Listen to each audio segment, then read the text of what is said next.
مل کے درود پڑھیں بآواز بلند، اللہم صلی علی محمد وعلی محمد۔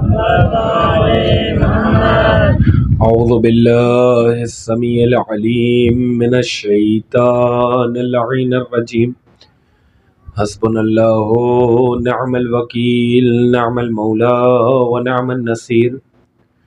بسم اللہ الرحمن الرحیم، الحمد للہ الذی ہدانا لہذا وما كنا لنهتدي لولا ان هدانا الله لقد جاءت رسل ربنا بالحق الصلاة والسلام والتحية والإكرام على بشير النذير والسراج المنير الطهر الطاهر ودر الباخر مولانا ابی القاسم محمد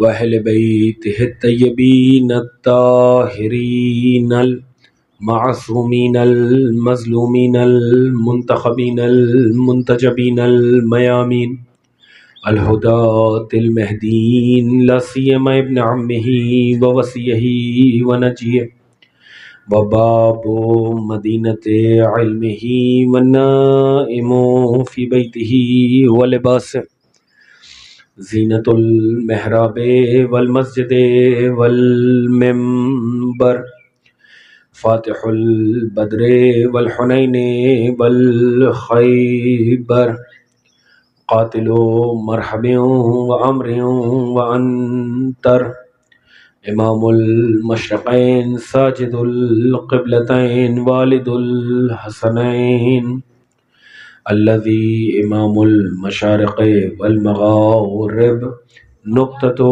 دائرۃ المطالب مطلوب کل طالب غالب کل غالب مولانا علی ابن ابی طالب۔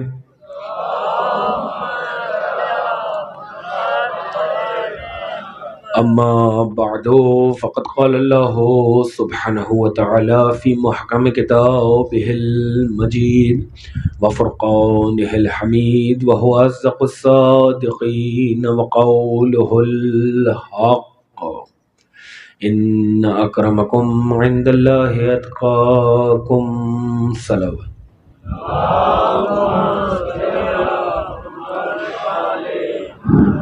عزاداران سرکار سید الشہداء، ماتمداران حضرت ابوالفضل العباس بطفیل چہردہ معصومین علیہم السلام، اور خصوصاً تصدق و تائید معصومہ عالم حضرت بطول بنت رسول جناب فاطمہ الزہرا سلام اللہ علیہا، اللہم صلی علی محمد وعلی محمد۔ سن 1447 ہجری کے عشر محرم الحرام کی یہ 7 محرم کی تقریر آپ حضرات اس امام بارگاہ میں سماعت فرما رہے ہیں۔ جس آیہ کریمہ کو ہم نے سرنامہ سخن میں تلاوت کرنے کا شرف حاصل کیا اور مسلسل اس آیت کی تلاوت ہو رہی ہے، اس میں پروردگار لم یزل ولا یزال ارشاد فرما رہا ہے کہ وہ لوگ کہ جن کے بارے میں یہ تصور کیا جاتا ہے کہ ہمارے نزدیک معیار عزت دولت ہے، ہمارے نزدیک معیار عزت جائیداد ہے، ہمارے نزدیک معیار عزت باغ و باغات ہیں، ان سب کا رد ہو رہا ہے اور ارشاد ہو رہا ہے کہ اللہ کے نزدیک نگاہ قدرت میں، نگاہ الہی میں اگر کوئی شخص محترم بنتا ہے تو وہ ہوتا ہے کہ جس کے پاس سب سے زیادہ تقوی الہی ہوتا ہے۔ جس کے پاس سب سے زیادہ تقوی ہوتا ہے وہ خدا کی نگاہ میں محترم کہلاتا ہے، وہ خدا کی نگاہ میں قابل عزت کہلاتا ہے۔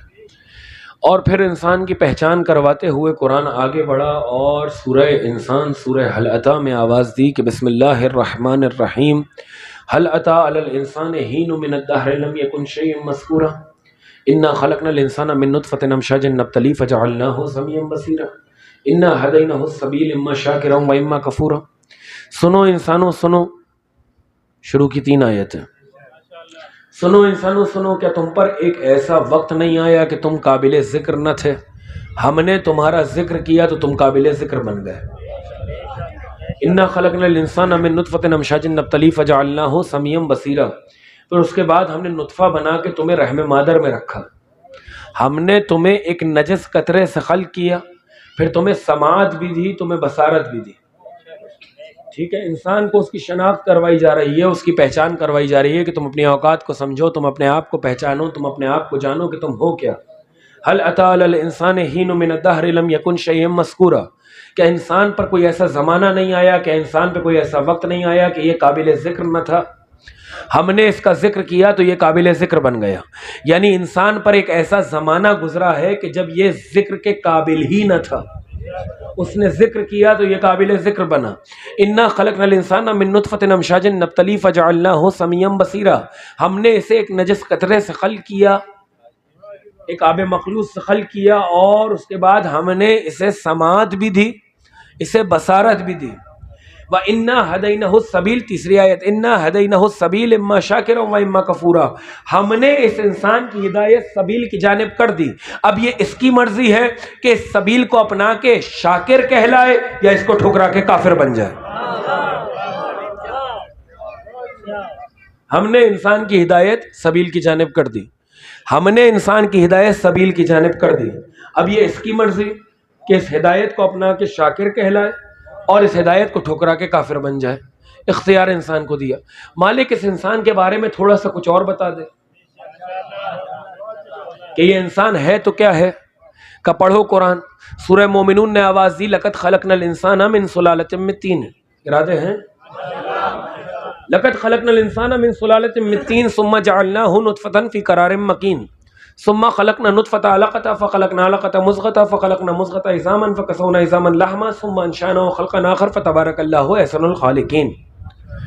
سنو انسانو، ہم نے تمہیں کھنکتی مٹی سے بنایا، ہم نے تمہیں گیلی مٹی سے، کھنکھناتی مٹی سے بنایا، اور پھر نطفہ بنا کے اسے رحم مادر میں رکھا، پھر اس نطفے کو علقہ جمع ہوا خون بنایا، پھر اس جمے ہوئے خون پہ ہڈیوں کو ہم نے گوشت کو چڑھایا، پھر اس پہ ہڈیوں کو اگایا، پھر دوبارہ گوشت کو چڑھایا۔ جب یہ تمام امور انجام پا گئے تو ہم نے اسے انسان بنا دیا۔ وتبارک اللہ احسن الخالقین، کتنا بابرکت ہے وہ اللہ جو اس انداز میں بنایا کرتا ہے، کتنا بابرکت ہے وہ اللہ جو اس انداز میں بنایا کرتا ہے۔ مالک اس انسان کے بارے میں تھوڑا کچھ اور بتا دے۔ کا پڑھو قرآن، قرآن آگے بڑھا، واللہ اخرجکم من بطون امہاتکم لا تعلمون شیئا۔ درود پڑھے محمد و آل محمد پر۔ واللہ اخرجکم من بطون امہاتکم لا تعلمون شیئا۔ سنو انسانو سنو، ہم نے تمہیں رحم مادر سے، بطن مادر سے اس حالت میں نکالا کہ تمہیں کسی چیز کا علم نہیں تھا۔ واللہ اخرجکم من بطون امہاتکم لا تعلمون شیئا، ہم نے تمہیں بطن مادر سے، رحم مادر میں اس حالت میں خارج کیا، اس حالت میں باہر لے کر آئے کہ تمہیں کسی چیز کا علم نہیں تھا۔ یعنی انسان جب دنیا میں آیا تو جاہل آیا ہے، انسان جب دنیا میں آیا تو جاہل آیا، اور صرف جاہل نہیں آیا، توجہ، صرف جاہل نہیں آیا بلکہ جب دنیا میں آیا تو نجس آیا۔ ہاں، جب آیا تو نجس آیا، اور صرف نجس نہیں آیا، جب دنیا سے جائے گا تو نجس جائے گا، اور جب جائے گا تو اتنا بڑا نجس جائے گا کہ اگر ہاتھ لگا لیا جائے تو غسل مسمیت واجب ہو جائے۔ انسان آیا تو جاہل آیا، انسان آیا تو نجس آیا، اور صرف نجس نہیں آیا، معیار عزت کو دیکھ رہے ہیں، یہ انسان کی خلقت پہ بات ہو رہی ہے، اور انسان کا اسٹیٹس بتلایا جا رہا ہے، اس کی حیثیت اور اوقات سمجھائی جا رہی ہے کہ جب تم دنیا میں آئے تو جاہل آئے، اور صرف جاہل نہیں آئے بلکہ جب دنیا میں آئے تو نجس آئے، اور جب دنیا سے جاؤ گے تو نجس جاؤ گے، اور جب دنیا سے جاؤ گے تو اتنے بڑے نجس جاؤ گے کہ اگر ہاتھ لگا لیا جائے تو غسل مسمیت واجب ہو جائے۔ انسان ہے دو نجاستوں کے درمیان، آیا تو نجس آیا، جائے گا تو نجس جائے گا۔ یہ انسان کی وقت ہے، یہ انسان کی حیثیت ہے، یہ انسان کا معیار ہے، یہ انسان کا کمال ہے کہ آیا تو نجس، جائے گا تو نجس جائے گا، اور جب جائے گا تو اتنا بڑا نجس جائے گا کہ اگر ہاتھ لگا لیا جائے تو غسل مسمیت واجب ہو جائے۔ انسان دو نجاستوں کے درمیان، آیا تو نجس آیا، جائے گا تو نجس جائے گا۔ اب ذرا علی کا کمال دیکھیے، آئے تو کعبے میں آئے، گئے تو مسجد سے گئے۔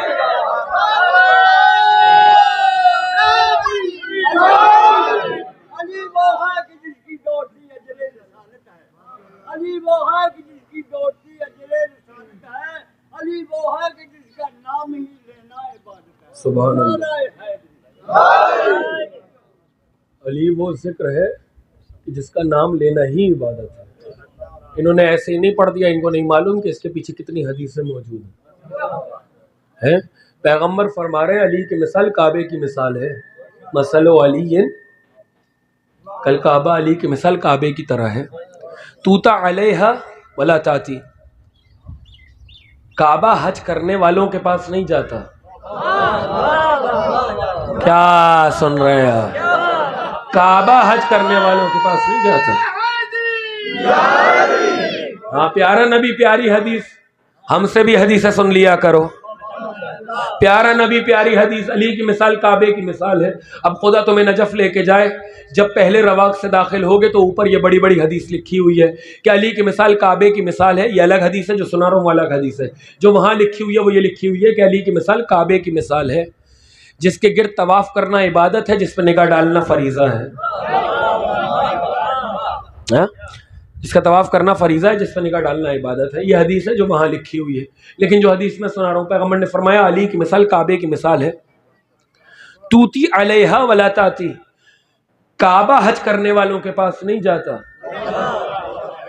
کعبہ حج کرنے والوں کے پاس نہیں جاتا، لوگ کعبے کے پاس آتے ہیں۔ تو علی اپنا حق لینے کے لیے نہیں جائے گا، تمہیں حق دینے کے لیے آنا پڑے گا۔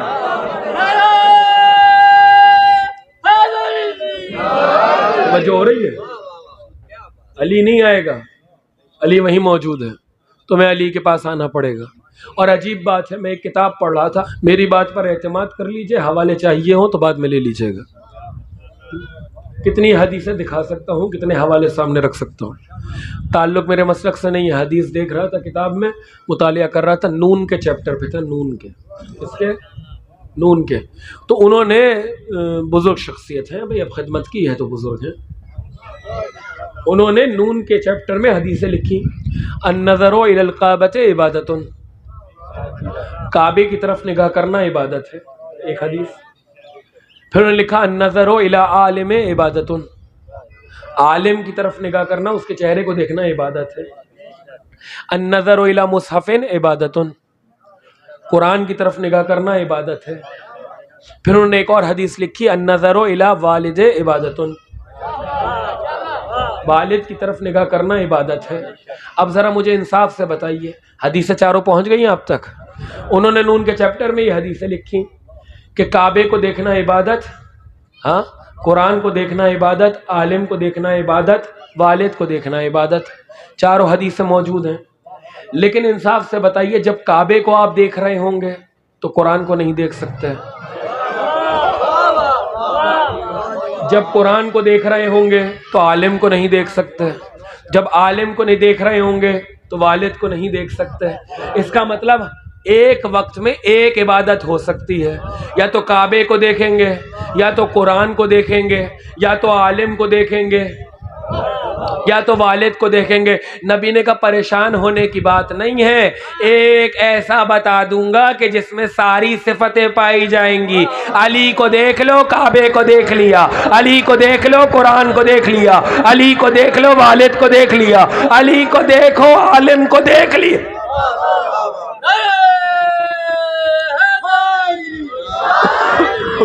سبحان اللہ،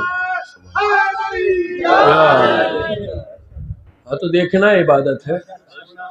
اب آپ پڑھیے تسبیح، کعبہ کعبہ کعبہ کعبہ کعبہ، قرآن قرآن قرآن قرآن قرآن، عالم عالم عالم عالم، والد والد والد والد۔ ثواب ملے گا کہ نہیں؟ منہ پہ مار دی جائے گی تسبیح۔ لیکن اب سب بیٹھ کے پڑھیے علی علی علی۔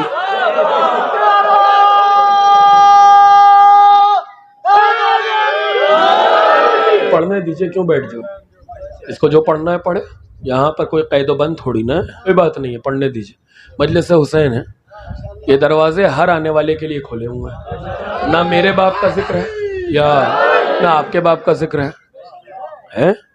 آج بھی اذان عالیہ میں نے جان بوجھ کے جملہ کہا ہے، اذان عالیہ، بہت سے اذان عالیہ میں یہ غلط فہمی ہے کہ ذکر حسین ہماری وجہ سے باقی ہے، ہم تبرک بانٹ رہے ہیں، ہم مجلس کروا رہے ہیں، ہم بانی مجلس ہیں، ہم مجلس پڑھنے والے ہیں، ہم فلاں کرنے والے ہیں۔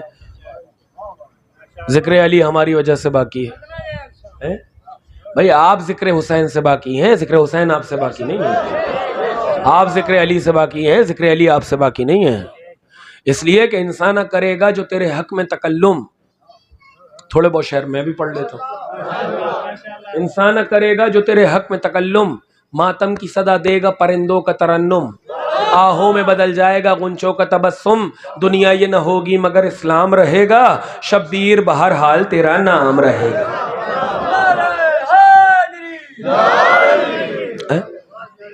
اور یہ کھلا ایک درسگاہ ہے, کھلی درسگاہ ہے, کھلی یونیورسٹی ہے کہ جہاں پر داخلے کے لیے کسی پابندی کی ضرورت نہیں ہے.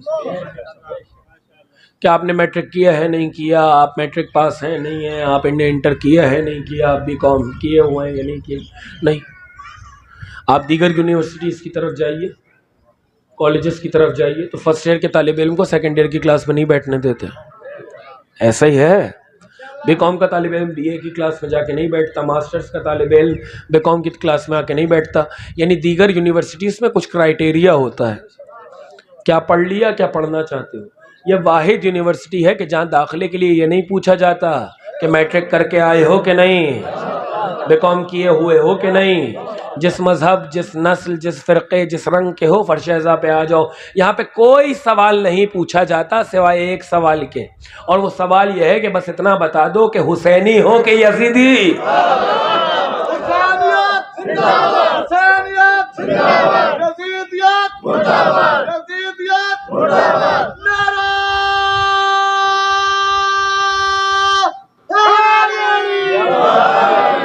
حسینی ہو کہ یزیدی. اگر حسینی ہو تو آ جاؤ, اگر حسینی ہو تو دروازے کھلے ہوئے ہیں, آ جاؤ. لیکن اگر یزیدی ہو تو پھر کیا کیا جائے, اگر یزیدی ہو تو کیا کیا جائے. تو اگر حر کی طرح آنا چاہتے ہو تو روکیں گے نہیں, اگر حر کی طرح آنا چاہتے ہو تو روکیں گے نہیں. اور اگر حملہ کرنا چاہتے ہو, اگر حملہ کرنا چاہتے ہو تو دیکھیے میثم نے پہلے دن ہی سمجھا دیا تھا کہ آج ہی علی والوں کے دماغ کو سمجھ لو. میثم نے پہلے دن ہی سمجھا دیا تھا کہ آج ہی علی والوں کے دماغ کو سمجھ لو. اس لیے کہ یہ وہ لوگ ہیں کہ ہاتھ پیر کٹ جاتے ہیں, زبان کٹ جاتی ہے, ذکر علی جاری و ساری رہتا ہے. یہ وہ لوگ ہیں کہ ہاتھ پیر کٹا دیتے ہیں, زبان کٹا دیتے ہیں, لیکن ذکر علی جاری و ساری رہتا ہے. بھائی آج کی میڈیکل سائنس کہتی ہے جیسے جیسے جسم سے خون بہتا چلا جاتا ہے ویسے ویسے دماغی صلاحیت ختم ہو جاتی ہے. جہاں جسم سے خون بہ جانے کے بعد جب دماغی صلاحیت ختم ہو جاتی ہو, وہاں میثم کی دماغی صلاحیت اور کمال کا یہ عالم ہے کہ میثم پکار پکار کے کہہ رہے ہیں آؤ میں تمہیں فضائل علی سناؤں, آؤ میں تمہیں فضائل علی سناؤں. بھائی عرض تو صرف اتنا صحیح کرنا ہے کہ میثم اللہ کو ماننے والا ہے, نبی کا چاہنے والا ہے, علی کا موالی ہے. میثم نے کل پیغام دیا تھا کہ ڈھیروں خون بہ جانے کے بعد جب میرے دماغ کو کچھ نہیں ہوا تو جو اللہ کا نبی ہو اسے ہذیان کیسے ہو جائے.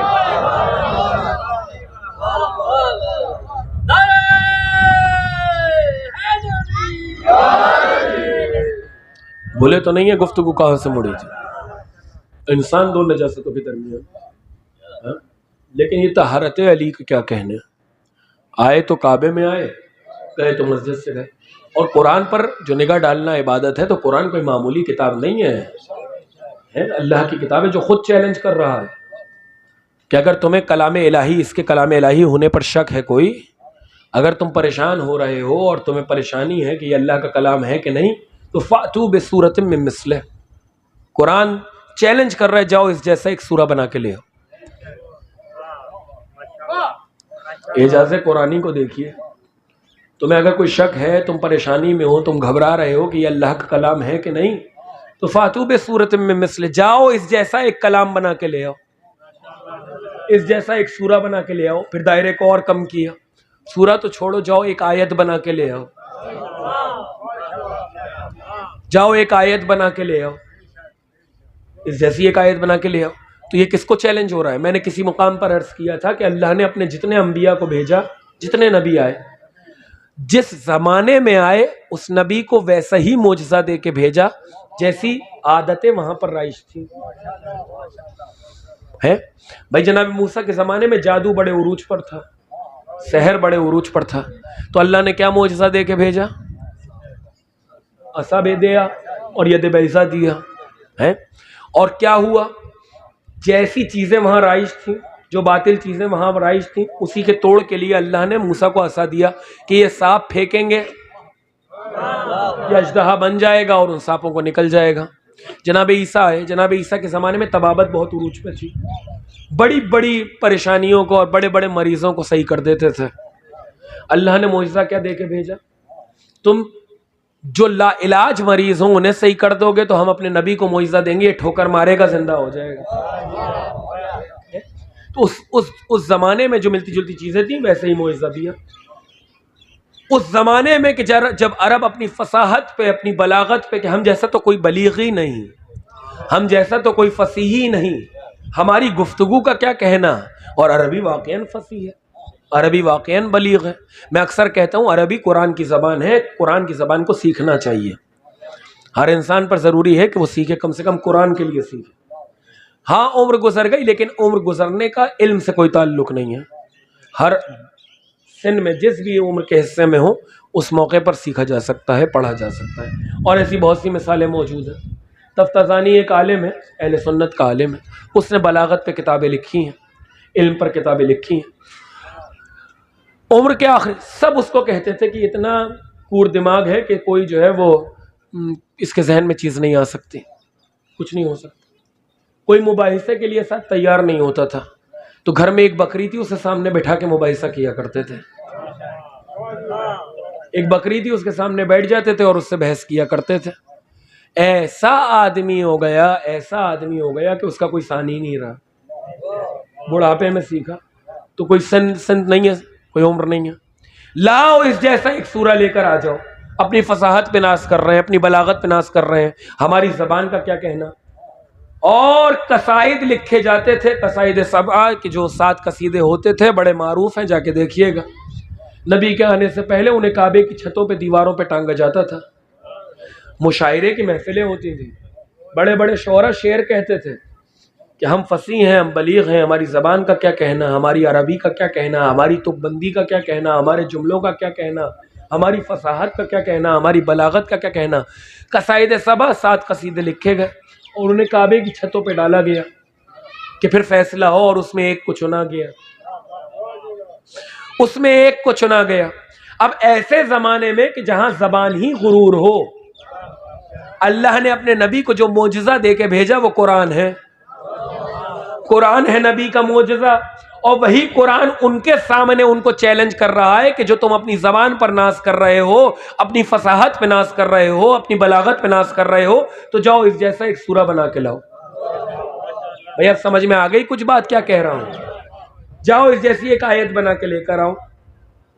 تو بنا لیتے، مادری زبان تھی، روز بولتے تھے، روز گفتگو کرتے تھے۔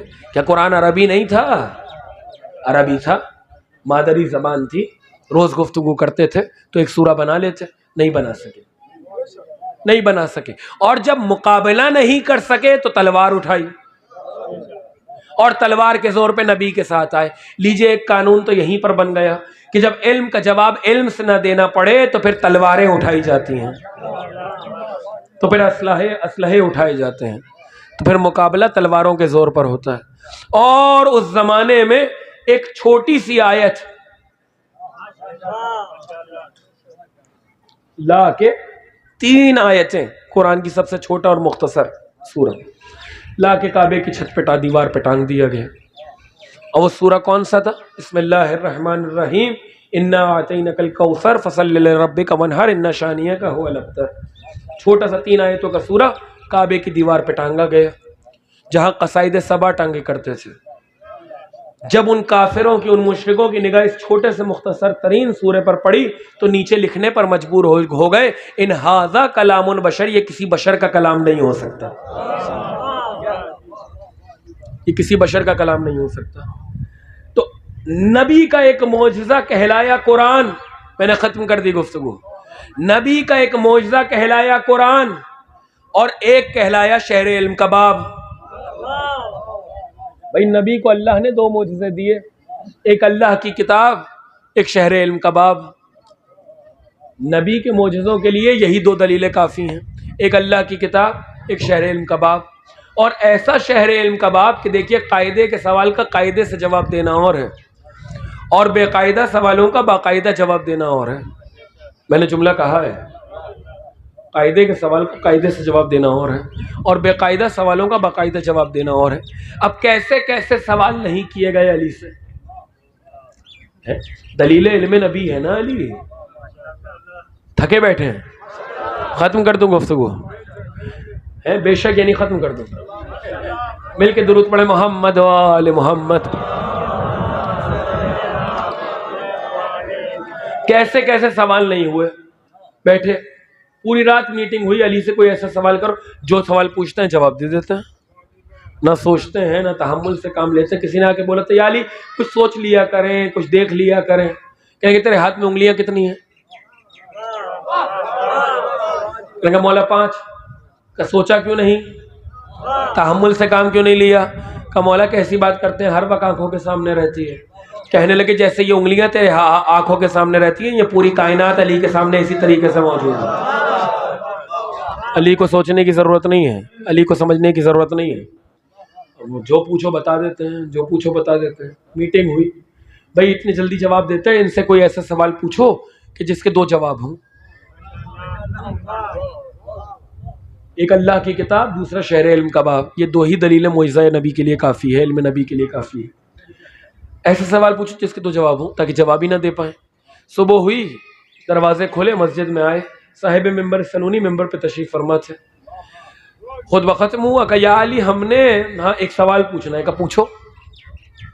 کہ یا علی ہم نے ایک حیوان دیکھا ہے، ایک جانور دیکھا ہے جو دو چیزوں سے مل کے بنا ہے، جو 2 چیزوں سے مل کے بنا ہے۔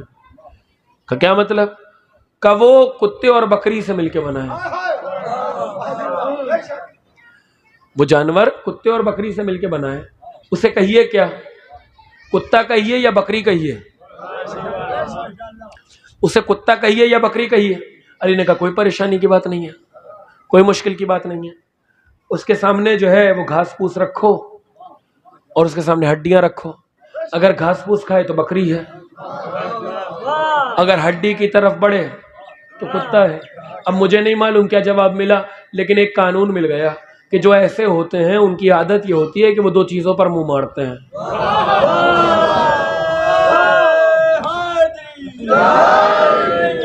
اب اس سے آگے نہیں جاؤں گا، ٹھیک ہے؟ گھاس پھوس رکھو، ہڈیاں رکھو۔ اگر گھاس پھوس کھائے تو بکری ہے، ہڈیوں کی طرف بڑھے تو بکرا ہے، کتا ہے، اور ادھر بکری ہے۔ کہنے لگے یا علی یہی تو پریشانی کی بات ہے کہ کبھی ادھر منہ مارتا ہے، کبھی ادھر منہ مارتا ہے۔ یا علی یہی تو پریشانی کی بات ہے کہ کبھی ادھر منہ مارتا ہے، کبھی ادھر منہ مارتا ہے۔ مولانا نے مسکرا کے کہا ابھی بھی پریشانی کی بات نہیں ہے، مجمع میں بھیڑ میں چھوڑ دو، اگر ساتھ ساتھ چلے تو بکری ہے، الگ الگ چلے تو کتا ہے۔ کہ یا علی یہی تو پریشانی کی بات ہے، کبھی ایسے چلتا ہے کبھی ویسے چلتا ہے۔ سوال کرتے رہے، علی جواب دیتے رہے۔ روایت طولانی ہے لیکن میں نے ختم کر دی گفتگو۔ کہ یا علی کبھی ایسے کرتا ہے کبھی ویسے کرتا ہے، کبھی ایسے کھاتا ہے کبھی ویسے کھاتا ہے، کبھی یوں بیٹھتا ہے کبھی ویسے بیٹھتا ہے۔ علی نے مسکرا کے کہا خدا کی قسم قربان جاؤں علی پر، قیامت تک کے لیے زبان کو بند کر دیا۔ فرمانے لگے ذبح کر کے دیکھو، اگر اوجھڑی نکلے تو بکری ہے، آتے نکلے تو کتا ہے۔ اب کیسے کہتے یا علی 2 مرتبہ ذبح کیا، ایک مرتبہ یہ نکلا، ایک مرتبہ وہ۔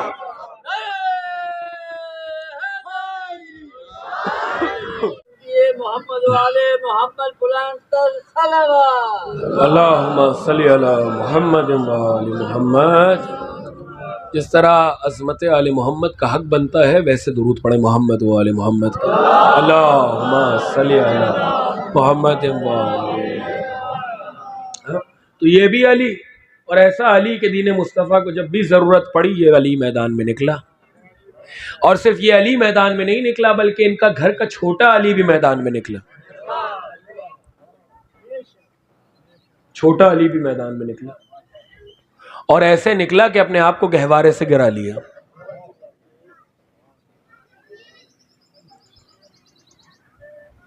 اپنے آپ کو گہوارے سے گرا لیا۔ آج آپ بھی روئیں گے، پردے میں میری مائیں بہنیں بھی روئیں گے، اس لیے کہ مائیں اس چیز کو، اس درد کو بہتر سمجھ سکتی ہیں جن کے پاس چھوٹے چھوٹے بچے گھر میں موجود ہیں۔ جب کاروان مدینے سے چلنے لگا تھا، کچھ ہی دور آگے بڑھا تھا کہ ابوالفضل نے آ کر ابا عبداللہ سے کہا، آقا اگر مناسب سمجھیں تو کاروان کو تھوڑی دیر کے لیے رکوا دیجیے۔ کہا عباس ابھی تو چلے ہیں، کیا ہوا؟ کہا آپ کی بیٹی فاطمہ صغرا پیچھے پیچھے آ رہی ہیں۔ کاروان رکوایا گیا، ابا عبداللہ نے دیکھا کہ فاطمہ صغرا بھی آ رہی ہیں اور جناب ام البنین بھی آ رہی ہیں۔ کاروان کے نزدیک پہنچی، حسین نے کہا بیٹی فاطمہ ابھی تو ہم چلے تھے، یہ پیچھے پیچھے آنے کا سبب کیا ہے؟ کہا بابا میں روکنے کے غرض سے نہیں آ رہی ہوں، بس آخری مرتبہ میرے بھیا علی اصغر کو میرے حوالے کر دیجیے۔ بہن کو بھائیوں سے بڑی محبت ہوتی ہے نا، بہن بھائیوں کی محبت خدا سلامت رکھے، لیکن کسی بہن کو خدا اپنے بھائی سے ایسے نہ ملوائے۔ 6 ماہ کے بھائی کو آغوش میں لیا، سینے سے لگا لیا، کافی دیر بہن بھائی سے گفتگو کرتی رہی، مجھے نہیں معلوم کیا گفتگو ہوئی۔ حسین نے کہا زینب آگے بڑھیے اور بچے کو فاطمہ صغرا کی آغوش سے لے لیجئے۔ بہن آگے بڑھی، ثانیہ زہرا آگے بڑھی، ہر امکان کوشش کی لیکن بچہ بہن سے جدا نہیں ہوا۔ حسین نے دیکھا، سمجھ گئے، ام رباب آگے بڑھیے اور بچے کو گود سے لے لیجئے۔ بچے کے لیے ماں کی گود جنت ہوا کرتی ہے۔ جناب ام رباب ماں ہے علی اصغر کی، آگے بڑھی، ہر ممکن کوشش کی لیکن بہن سے جدا بھائی نہیں ہوا، علی اصغر کو جدا نہ کر سکی۔ حسین مزاج علی اصغر کو سمجھ گئے، آگے بڑھے، کان میں کچھ جملہ کہا، علی اصغر امک کے باپ کی گود میں آ گیا۔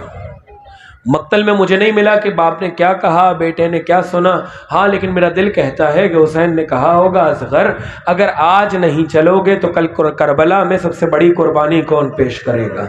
اس لیے کہ اصغر سب سے بڑی قربانی تم نے پیش کرنی ہے۔ میں نے علماء سے سنا ہے کہ کسی نے جب پوچھا کہ سب سے بڑی قربانی کربلا کی کون سی ہے تو رو کر کہنے لگے علی اصغر کی قربانی سب سے بڑی ہے۔ یہی تو وجہ ہے کہ جب منہال آیا تھا آپ کے اور میرے چوتھے امام کی خدمت میں، اور سلام کرنے کے بعد، عرض ادب کرنے کے بعد تشریف رکھی اس نے امام کی خدمت میں، تو امام نے اس سے کہا کہ جب مختار کے پاس جانا ہو تو مختار سے جا کر کہنا کہ جب ہرملا پکڑا جائے تو اس کے ہاتھ پیر کو کاٹ دیا جائے، اس کو اس طریقے سے قتل کیا جائے۔ منہال پریشان ہوا، کہنے لگا مولا آپ نے کسی قاتل کے بارے میں اس طریقے سے جملہ نہ فرمایا، یہ آپ نے ہرملا کے بارے میں اس طرح سزا کیوں فرمائی؟ رو کر کہنے لگے اس لیے کہ جو تیر اصغر کے گلے میں لگا تھا وہ اصغر کے گلے میں نہیں لگا، اس نے ہم اہل بیت کے سینے کو چھنی کر دیا۔ ہاں سجاد کو ہرملا کے مارے جانے کا انتظار تھا، یہی وجہ ہے کہ 9 محرم کو 9 ربیع الاول کو سر آتے رہے، سجاد کسی کے چہرے کو دیکھ کر نہیں مسکرائے، لیکن جب ہرملا کے سر کو دیکھا تو لبوں پہ مسکراہٹ آ گئی۔ نہیں معلوم اس ملعون نے کیا کیا کہ سید سجاد روتے رہے، اہل بیت کے سینے چھنی ہو گئے۔ بس آخری جملہ کہہ رہا ہوں اور ممبر چھوڑ دوں گا۔ 10 محرم کو جب جانے والا کوئی نہ رہا، حسین نے حلم ناصر کی صدا بلند کی، خیموں سے بیبیوں کے گریے کی آواز، بکا کی آواز۔ حسین در خیمہ پر آئے، بہن کیا ہوا؟ کہ بھیا جب سے آپ نے حلم ناصر کی صدا بلند کی ہے اس بچے کو جھولے میں قرار نہیں آتا، اپنے آپ کو بار بار زمین پہ گرا لیتے ہیں۔ سمجھ گئے، لاؤ ہمارے بچے کو ہمارے حوالے کرو۔ لے کر چلے، کہا اگر تمہاری جنگ مجھ سے ہے تو اس بچے نے تو تمہارا کچھ نہیں بگاڑا، آگے بڑھو اسے پانی پلا دو۔ کوئی آگے نہیں بڑھا، زمین پہ رکھ دیا بچے کو۔ چلچلاتی دھوپ ہے، تپتی ہوئی زمین ہے، بچے والے بیٹھے ہو نا، رونے میں تو نہ شرماؤ، گریہ کرنے میں تو نہ شرماؤ۔ میں نے فاضل دربندی کی کتاب میں پڑھا ہے، مقتل دربندی میں، کہ جب مصیبت بیان ہوتی ہے تو 3 بیویاں آتی ہیں فرش پر، ایک ماں آتی ہے مدینے سے، ایک بہن آتی ہے اور ایک بیٹی آتی ہے، ایک پھوپھی آتی ہے، ایک بھتیجی آتی ہے شام سے۔ جب چھوٹی بچی حسین کی یتیمہ آپ کو روتے ہوئے دیکھتی ہے تو پھوپھی اماں سے پوچھتی ہے، پھوپھی اماں یہ کس کو روتے ہیں، یہ کس پر گریہ کرتے ہیں؟ اور اپنے دونوں ہاتھوں کو اپنے کانوں پہ رکھ لیتی ہے، اپنے گالوں پہ رکھ لیتی ہے۔ پھوپھی اما یہ کس کو رونے والے ہیں، یہ کس کا ماتم کرنے والے ہیں؟ زینب رو کے کہتی ہیں بیٹے یہ تمہارے بابا کو رونے والے ہیں، یہ تمہارے بابا کے عزادار ہیں۔ تو رو کر کہتی ہے پھوپھی اما جب یہ روتے ہیں تو کوئی انہیں تماچے تو نہیں مارتا، جب یہ روتے ہیں تو کوئی انہیں تازیانے تو نہیں مارتا؟ زینب کہتی ہے نہیں بیٹے یہ تمہارے بابا کے عزادار ہیں، ان کے رونے پہ پابندی نہیں، ان کے گریے پہ پابندی نہیں۔ سکینہ آپ کو دیکھ رہی ہے، رو کرنا شرمائیے گا، گریا ہے، بکا ہے، عزا ہے، سکینہ کے بھائی کا پرسہ ہے، سکینہ بیوی کو بھی پرسہ دینا ہے۔ ایک بار جلتی ہوئی ریت پہ اصغر کو لٹایا، کچھ دیر گزری تھی دوڑے اور آغوش میں اٹھا لیا، کچھ دیر ٹھہر جاتے، کچھ دیر رک جاتے، ابھی تو لٹایا تھا اور یہ کہا تھا آگے بڑھ جاؤ اور اسے پانی پلا دو، تو پانی پلانے کا تو انتظار کر لیتے، کسی کے بڑھنے کا تو انتظار کر لیتے، لیکن حسین نے انتظار نہیں کیا، جو ہی رکھا فوراً ہی دوڑ کے اٹھا لیا، اس لیے کہ معلوم تھا کہ یہ فخر اسماعیل ہے، اگر ایڑیوں کو رگڑ دیا چشمہ جاری ہو جائے گا۔ حسین نے اٹھایا اور اصغر کو اپنے ہاتھ پہ بلند کیا، اصغر تو حجت خدا کا نپوتا ہے، اپنی حجت کو تمام کر۔ سوکھے ہوئے لبوں پر ننھی سی زبان کو نکالا اور ہونٹوں پہ پھیرنا شروع کیا۔ یہی وہ وقت تھا کہ فوج اشقیاء منہ پھیر پھیر کے رونے لگی۔ ہرملا نے سے شعبہ تیر کمان میں جوڑا، آخری جملہ سے شعبہ تیر کمان میں جوڑا اور وہ چلتا ہوا اصغر کے اس کان سے ہوتا ہوا دوسرے کان سے باہر آیا، حسین کے ہاتھوں میں آ کر پیوست ہو گیا۔ لکھا یہ ہے اصغر کے تازہ خون کو ہاتھ میں لیا، آسمان کی جانب پھینکنا چاہا، آسمان سے آواز آئی آقا اگر اس کا ایک قطرہ زمین پر گر گیا تو قیامت تک بارش نہیں ہوگی۔ زمین سے آواز آئی اگر زمین پہ آیا تو قیامت تک اناج نہیں اگے گا۔ ارے اسی خون کو اپنے چہرے سے مل لیا اور فرمانے لگے آج حسین غریب ہوا اور اسی حالت میں نانا کے پاس جائے گا اور نانا کو جا کے بتائے گا نانا تیری امت نے میرے اصغر کو مار۔